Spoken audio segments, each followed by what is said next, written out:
Hey everybody, this is Mike with the One Stop Co-op Shop, and I'm coming back to something I have not done in several years, my top solo games list. I thought this was especially appropriate to touch on now because I'm going to be a guest again on the top 200 Board Game Geek solo list that happens every year. But I haven't really considered or even ranked some of my favorites in quite a while, so I thought I'd give it a try. Now, a few disclaimers for this. First of all, I am only ranking solo games that I still own. There are some solo games that I've played in the past that I think are immaculate designs, are amazing, but if I don't own them, if I can't play them, they're not going to get ranked here, so you'll notice some favorites are missing from the list. And also just to note my current preferences, usually when I'm gaming solo, it's actually recording for the channel. If I'm playing otherwise, I'm often playing either cooperatively or competitively with my kids or my gaming groups. So a lot of my solo tastes these days run to the quicker, more varied games that I can set up and play in 30 minutes or an hour, because that's often all the time I have for kind of pleasure playing outside of my recording schedule. But anyway, with those caveats and disclaimers out of the way, let's get into my 20 favorite solo games 2025 edition. Starting at number 20, we have Unsettled, the sci-fi cooperative and solo exploration game.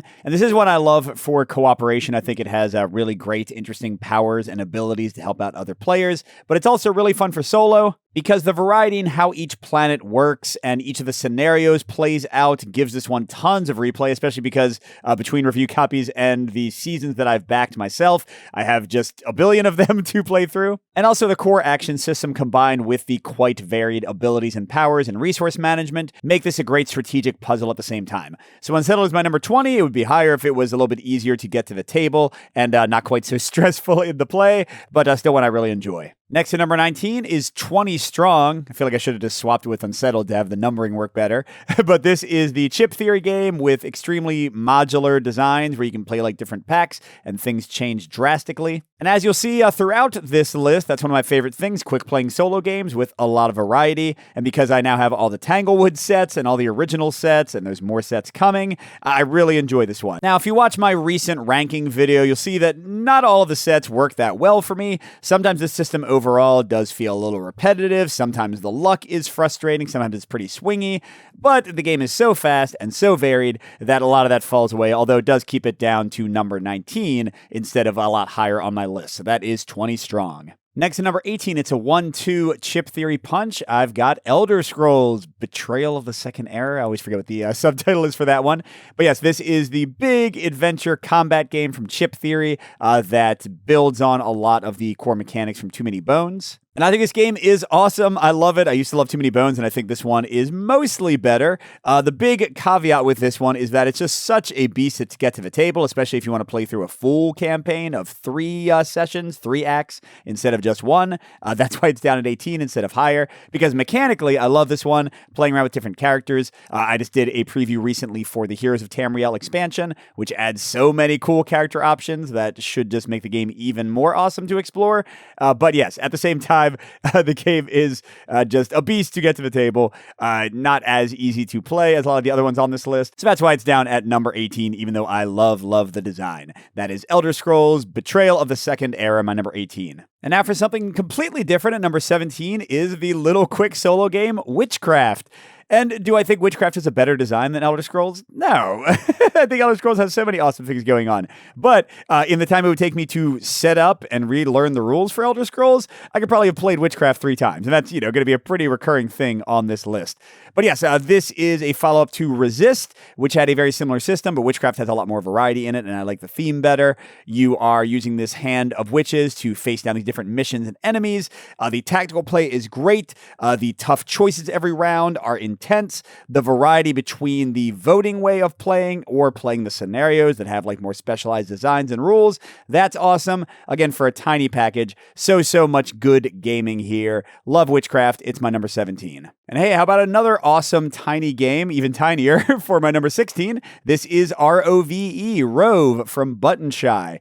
This is a card arranging game using different actions to try to get cards into specific formulations and, not formulations, I don't know what the word is, patterns, there we go, patterns to complete these missions. It's quick to play, it's great, the art is beautiful. I really like spatial games where I'm trying to arrange things and kind of figure things out. You'll see at least one other big game on the list that does that. And dang it, this game is just fun. I can play it anywhere, even without any modules or expansions. Just the base game is awesome. So yeah, ROVE is one I love. Still in my collection. I mean, obviously, it's a little wallet game. And that is my number 16. Next to number 15 is another game that starts with an R, although very different. Oh, also 4 letters, Root. ROVE and Root. This is just one of my favorite game designs in general. I love asymmetric faction games, and this one, especially with expansions, just goes crazy with that concept. But the problem with those kind of games is it's tough to play them multiplayer. And this is one that I can rarely ever get anybody else to play with me. So the solo mode is great. The Clockwork Automa, it can be a little bit of a beast to run. Sometimes figuring out like all the rules for them can be a little bit annoying. And also there's the whole annoyance that like the designer of the Clockwork has kind of improved them, but then what's officially printed by Leader Games isn't necessarily like the best version of the Automa. You know, I hope they find some way to just bring that all together and simplify it at some point. But putting all that aside, I love the game. I love playing with the different factions. If it was easier to play and if I didn't have those annoyances with like kind of how the Automa has been produced, it would be even higher, but that's number 15, Root. But number 14 brings us back to a little game, in this case, Under Falling Skies. Love, love, love the variety of missions and campaign mode and cities and bases and all the ways you can increase the difficulty in this one. But my favorite thing, of course, the part I adore, is the core mechanic where you're putting dice on these activation spaces, but they also move the enemies. That's what the game's all about. It is genius. I still think it's amazing even today. We even did a podcast on this game recently because we had never covered it. And yeah, I just love Under Falling Skies. It is always a great puzzle, always a great game to play. Again, that whole spatial thing, you get a little bit of that here too. It's just my bread and butter, my catnip, and Under Falling Skies is a great game for it. That is my number 14. Next, number 13 is a perennial favorite on the channel, probably the one I've done the most plays of, besides maybe my number 1 game, and that is Ashes Reborn and Ashes Ascendancy. And that's because they keep on sending me like their release model to have a little expansion, like a new boss and with a new player deck every 3 months or so. Just keeps me coming back. It keeps it fresh. It keeps it exciting. But yeah, this is like Magic the Gathering, but with a solo co-op mode against these hugely varied bosses with varied player decks, with very low luck, this whole cool dice-based system. It's just a great game. You know, I had some complaints about the first set for the new Ashes Ascendancy, the new kind of release model they're going into, but who cares? Even if you just go and get all of the old Red Rain sets, if you can find them. And I know they aren't all in print and all in distribution, but if you get those, there's just so much fun play here. I don't even do deck construction for this game. I just take the starter decks, the precons, and play with those, and it's still a blast of a time. So that is my number 13, Ashes Reborn or Ashes Ascendancy, Ashes, whatever. Then at number 12, these two games have always been like a direct competition for me, I think because they came out around the same time, is Skytear Horde. It's also, you know, got some Magic the Gathering-ish like card play DNA in there, although this one is a sort of a lane battler like defense game. But I love this. It's got such, especially at this point with, they've done multiple campaigns now. I think the game is like done, which is always a nice thing when like a game actually has all the content and you can buy it and you're good. You don't have to wait for more and more to come out. This one just has so many varied ways to play. I didn't love the recent campaign expansion. Well, no, I love the campaign expansion for the new factions and all that. I just didn't love the campaign mode. But even putting that to the side, I just love the core play of this one.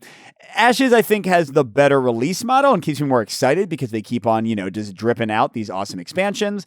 But I think Skytear Horde slightly wins out. That's why it's 12 instead of 13, just because I think the tactical puzzle of playing your cards and trying to deal with enemies and move your units around is slightly more engaging for me than the play in Ashes. But both awesome games. You can't go wrong with either one if you like some good card play. And that is my number 12, Skytear Horde. Next to number 11 is Earthborne Rangers. You know I like adventure games. You know I like Arkham Horror, the card game. This has some of that DNA in there. I just like good card play games in general. And this one is awesome. I didn't like the game as much at first. I actually got a review copy and then didn't play it for a little while. But then I played through the whole campaign and I just was hooked. I kept on going. I could not stop. The game was so awesome. The story was so awesome. Building my character up was such a lot of fun. And now, even though I haven't had time to dig into the Legacy of the Ancestors campaign, just because, my schedule is always so crazy, I am very excited for when I have time to do it, maybe next summer, because summertime being off is when I got to cover the first campaign and complete that. So yeah, but I'm very excited for it. I think this game is great. I love the way the environment works. Now, it can be a little grindy. It can, I'm not sure if I want to play with a really big group, 3 or 4 players. That's what keeps it down to 11. But for a solo, playing 2 characters or 1. I think this one is just a blast if you're into that adventure mindset. That is Earthborne Rangers, number 11. Next at number 10, we're getting to the top of the list or bottom of the list. I don't know. It's somewhere in the list. This is Leviathan Wilds. And yeah, this is another one with tons of variety in the climbers and the classes and the monsters you're going against and the tactical puzzle of moving around and punching stuff and hitting stuff and trying to survive with all these special rules and the modularity of all the modes. Oh, I love it. It's great. I will say that I do play multi-handed, controlling 2 characters. I don't love the true solo mode in this, but that is a very minor gripe to have with an amazing, amazing game. This one is just so good. Even when I lose, even when I die horribly, I think I did in the playthrough. It's on the video, the channel right now. Even when I die, it's still a lot of fun. This is a favorite. I love it co-op. It's great co-op too, but that doesn't mean you can't enjoy it solo. That is Leviathan Wilds, my number 10. Next to number 9 is my favorite game of all time. What, Mike? Why is it number 9 in your favorite game of all time? Because it's Exceed Fighting System, or Guilty Gear, whatever name you want to call it. Guilty Gear is the one that's on the screen right now. This is my number 1 game of all time for competitive play. But when you play with my unofficial solo mode, yes, it's unofficial. It's still really good. Try it out. But when you play with my unofficial solo mode, it drops down to number 9. Because I freely admit that the game is best competitively. My solo mode, I think, I'm very proud of it. I've been keeping it up for years. I keep on updating it for no payment, unofficial. But I love Exceed as a game. I like fighting games. My kids like it. That's what pushes it to number 1. Just it's like the favorite of my entire household, not just me. That helps its ranking. But even for solo play, I think the bot is good enough that it is worth being number 9 because the fighters are so varied. The way the combat goes is so varied. It's so exciting and tactical and chaotic and fun. I just love it. And that's my number 9 solo game, Exceed Fighting System. Next to number 8 is my favorite survival game, Paleo. There's another one with crazy variety because you can mix and match all of these scenarios. You can add on these other things to make it even tougher. A great game for co-op, but also a great game for solo. And just like Leviathan Wilds, this is one where I don't actually like the true solo mode, the official one. I just like playing two-handed because I just think it flows better. But this is my favorite survival game because it gives you that controlling your environment, surviving, and becoming superior to the creatures around you, leveling up, crafting the stuff you need, all the variety in the scenarios. It's just amazing. I love this one so much. I think I own everything for it. I think I've tracked down every single pack that's available in English. I haven't played them all yet, but it's just a ton of fun to experiment and see how things go. That is Paleo, my number 8. And at number 7, I like deck builders, I like bag builders, I like kicking butt, and Warp's Edge does a lot of that stuff. This is an awesome game from Renegade Solo Series, a bag builder where you're drawing out tokens and trying to fight off enemies. Again, tons of variety with the ships, tons of variety with the bosses, so many ways to build your bag, so much excitement. I love that you defeat enemies to get new stuff in your bag, so you're not wasting time spending money, you're just going to town. Lots of variety in the skills you can use. I have all the expansions for it. I have the deluxe tokens, some stuff I bought, some stuff they sent me. I just adore this one. It is fun, exciting, and quick and varied. That's what I want in a solo game. That's number 7, Warp's Edge. Next to number 6, it's another adventure game, one I love, 7 Citadel. And this is one of the only longer campaign games on this list because usually I don't have time to play those big campaign games as much as I would like to get them at the top of the list. And to be honest, I'm not playing 7 Citadel as much as I would like either. I beat one of the campaigns, but I have not had any time to go to the other 2 that I own. Oh, and then I have the expansion coming. I don't know, whatever. It's still an awesome game. I love 7th Continent, but it was frustrating sometimes. You would die. You would have to grind for food and stuff. 7 Citadel is that's not fun. Get rid of all of it. Keep the cool stuff. And they did. Now you've got specific missions to go on. They give you some direction in your life. But the core card system is still great, but they made it even better. The exploration is second to none. Finding out where you are in the world and mastering your environment, kind of like Paleo. Love it all. That is my number 6, 7 Citadel. And dang, you know what I just realized? I had 20 strong at 19. I had 7 Citadel at 6. Could I not have just, found one more game to push all these games up so that the numbers would have matched up perfectly? Come on, Mike, do better. Next, number 5 is the newest game on this list. I didn't try to include ones from this year, but this game just punched me in the face until I said, okay, it's Unstoppable. Man, this game is good if I'm already putting it in my top 5 the year it came out. Holy crud. This is, if you haven't seen it, a deck upgrading, sort of deck building game. You are fighting off enemies, It's got some of the vibes of a deck builder. It's got some of the Warp's Edge energy. It's quick, it's tactical, it's fun, it's intense. Every game you get awesome combos to pull off. Now, do I want a big expansion? Do I want some more bosses? Do I want even more cards? Sure I do, but I've played this game so friggin' many times this year, and I just am not stopping. Everyone I play it with loves it too. It's great for two-player, but first solo is my favorite. So yeah, this game is amazing. I think it earns its spot in the top 5, even though it's only just come out. That is Unstoppable, my number 5. But number 4, we got to go back a few years. Everything can have come out in 2025. This is Spirit Island. And have I not played this in a couple years? I haven't played this in a couple years. Why haven't I played Spirit Island in a couple years? What the heck, Mike? But it's so good. It's still in my collection. I didn't get the last expansion. I'm not obsessed with like having every single piece of content. I still haven't played some of the spirits I own from the previous expansion. But yeah, if you're talking variety, if you're talking great card combos and awesome action play and asymmetry and just crazy goodness, you can't really go wrong with Spirit Island, right? So that is my number 4. I need to play it. You know, I should just do like another playthrough of this. I don't know. Y'all want to see another playthrough of Spirit Island? Let me know in the comments. I'll bust it out. Let's try out some crazy spirit combos. But yeah, it's my number 4. Yeah, there we go. And we're talking combos, we're talking asymmetry, we're talking variety. Sentinels of the Multiverse, baby. Number 3. Definitive edition, of course. I do like that a lot better than the original. Am I a backer of the current campaign that has had quite a bit of trouble with tariffs and all of that? Yes, I am. Did they just in their most recent update say the game's going to print and I might actually get that expansion someday? Yes, they did. If they had it, maybe it wouldn't be number 3 because I might still be feel a little bit hurt about all the money I spent. But anyway, Sentinels of the Multiverse. Love the hero variety. Love the card play. Love the boss variety. You know, is the game frustrating sometimes? Yeah, but way less than the original edition.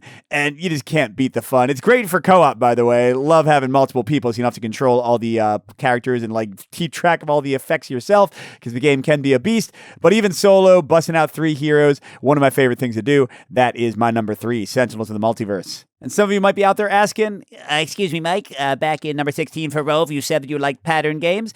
Yes, I did. Yes, I did say that. And what's my favorite one? What's the best one out there? Number 2, baby, Bullet. This is from level 99. You are making patterns. You are pulling things out of a bag, and you are dealing with them.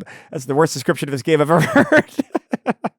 But I love the hero variety. I love the boss variety. I like it competitive play. I like it solo. I like it co-op. I like it every way I could get it. And there's like a bullet cube coming my way at some point. Some big box of bullet goodness and more characters. And yeah, I just want to live in a bullet world. Not really. I don't want things falling down and killing me and exploding on my head. But the game is awesome. You should play it if you haven't yet. There's also an app now like that's really good too. So try that out. But anyway, Bullet, my number 2. I love it. That's never changing. There you go. What's my number 1 solo game of all time? I don't think anybody's surprised. It's my number 2 game of all time, taking Exceed out of it. And for solo and co-op, it's clearly way better.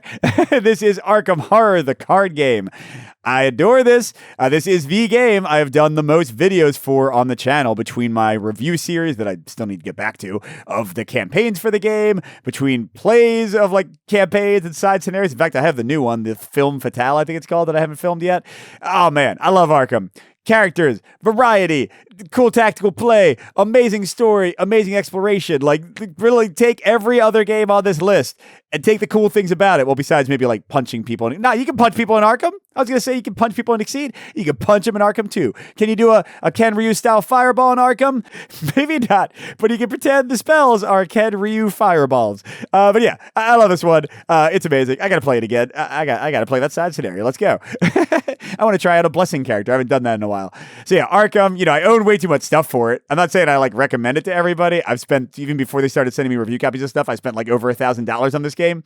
But I'm in, I spent it, and now it's here, and I can play it, and it's great. That's my number 1, everybody. Arkham Horror, the card game. So there you go, 20 of my favorite games to play solo. Let me know in the comments what some of your favorites are. And again, check me out soon as one of the guests on the Top 200 BGG solo podcast and video. Thanks for watching, everybody. Good gaming, and I'll see you at the next stop.